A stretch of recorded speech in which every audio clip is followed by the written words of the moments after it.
look at things freshly, with a beginner's mind. A Suzuki, a Zen master says, beginner's mind has infinite possibilities. An expert's mind has only one answer, but also from the past. So if you want to have a genius mindset, that means having an ability to say, I don't know, and I'm willing to learn, please help me, I am sorry. These are some things which become extremely important. How do they show up? Let me give some of the genius mindset characteristics. Please check for yourself whether you have these. One is self-worth. It is extremely important. You don't do things for somebody else's approval. Especially as Indians, where we don't give enough respect to psychology, we don't pay attention to go to any therapists or anything else. We think those are all poo-poo stuff. We need to recognize our self-worth is many times dependent on either approval or self-denial. Self-denial because of the misunderstanding of philosophical principles that we come from, or approval because we really don't have a personal way of assessing how good we are compared to somebody else where we are. Right? Self-confidence, action orientation, risk-taking. Just like this Nick who showed 100 times if you fail, if you don't get up, who is going to suffer? Are you going to finish strong, or are you going to just end it all? That's a choice we have to make every step of the way. Like the Chinese proverb, every step you take will get you closer. Otherwise, another Chinese proverb is, road to hell is paved with lot of good intentions. So if you measure how much input you put in, but don't care about the output you generate, it doesn't work in the Western world. They measure the output. We need to start looking at that.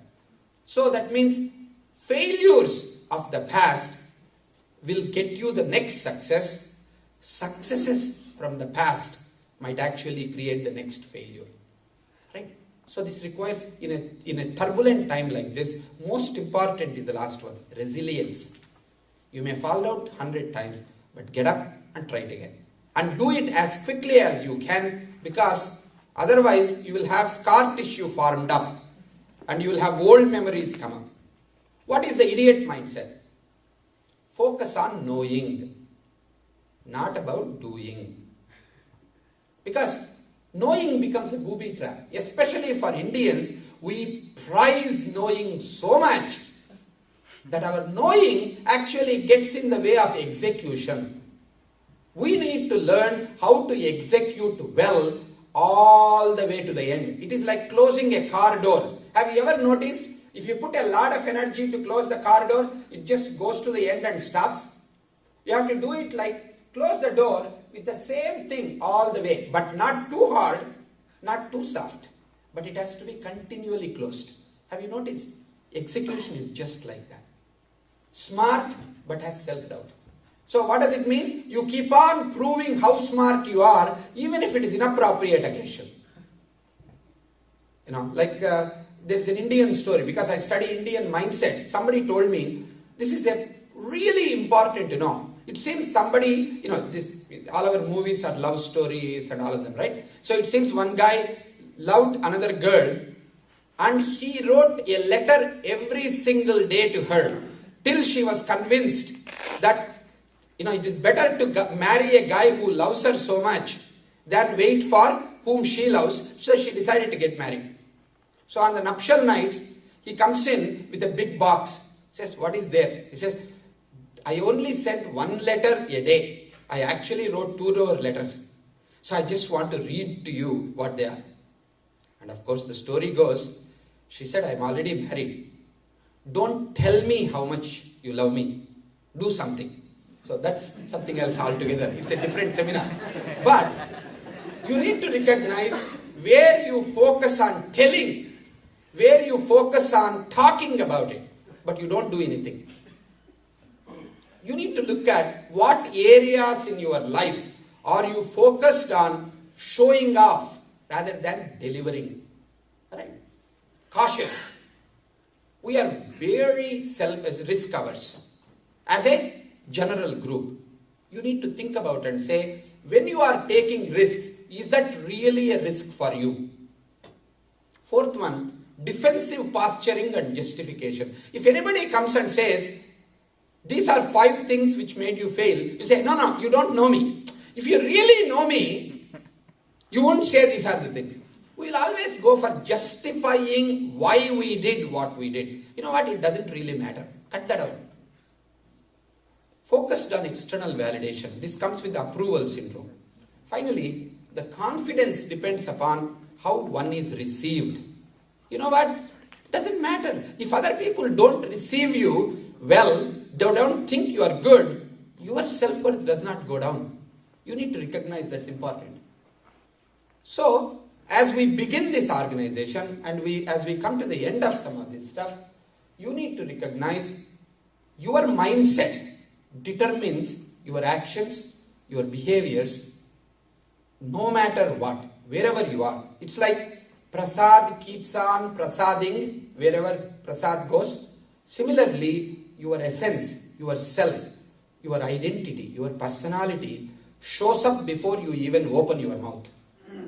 Chances are, everybody around you know you probably 10 times more than you know yourself. If you want to improve your career, if you want to improve yourself, begin to listen to people whom you have around you.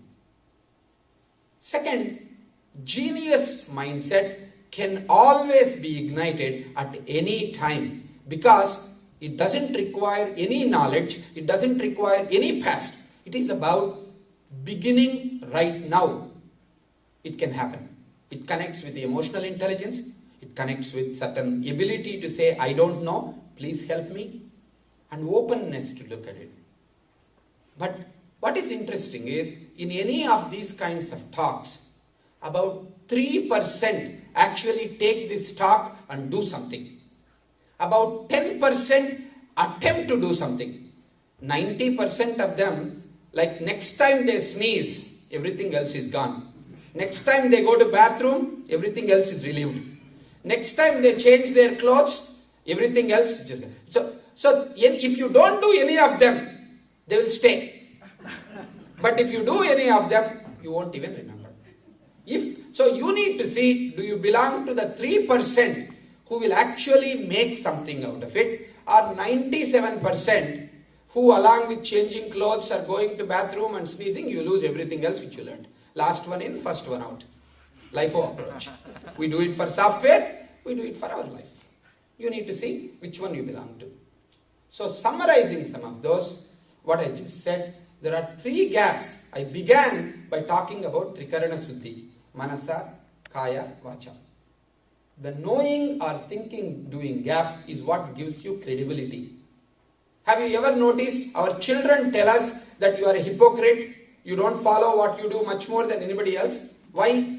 Because they listen to what we say and compare it with what we do. The values that we follow, even if we try to give them the values, they take away the values in action that we demonstrate. The values that we espouse, if they are consistent with our actions, they will follow through.